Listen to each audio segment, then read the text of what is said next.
মিডিয়াতে দেওয়া এক সাক্ষাৎকারে অপু বিশ্বাস বলে বসেন যে সাকিবের জন্য তো অর্ধেক জীবন অপেক্ষায় কাটিয়ে দিলাম, আর বাকি জীবনটা নতুন করে কেন ঘর বাঁধতে যাব।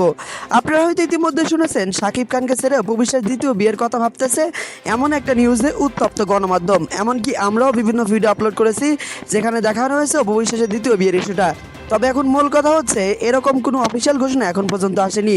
আর সাকিবকে ভালোবেসে বিয়ে করেছিলেন অপু বিশ্বাস এবং সাকিবের জন্য তিনি জীবনে অনেক ত্যাগই স্বীকার করেছেন।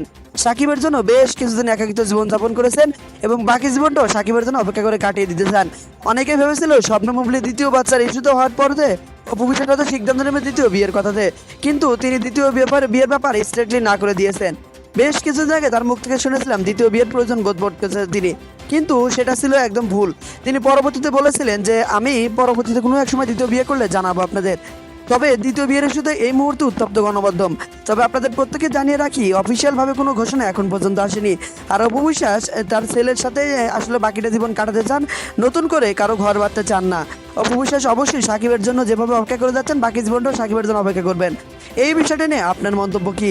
অপু বিশ্বাস কি দ্বিতীয় বিয়ে করে জীবনে সুখী হতে পারবে, নাকি সাকিবের সাথে জীবনে কম ভালোবেসে বিয়ে করে জীবনে সুখ নামক জীবন তার জীবনে আসেনি, শুধু কষ্টই ভরপুর? ঠিক দ্বিতীয় বিয়ে করে এমনটাই হবে। আপনি আপনার গুরুত্বপূর্ণ মন্তব্য ভিডিওর কমেন্টে জানাতে ভুলবেন না। ভিডিওটি ভালো লাগলে চ্যানেলটি সাবস্ক্রাইব করে পাশে থাকবেন। দেখা হচ্ছে পরবর্তী কোনো নতুন ভিডিওতে।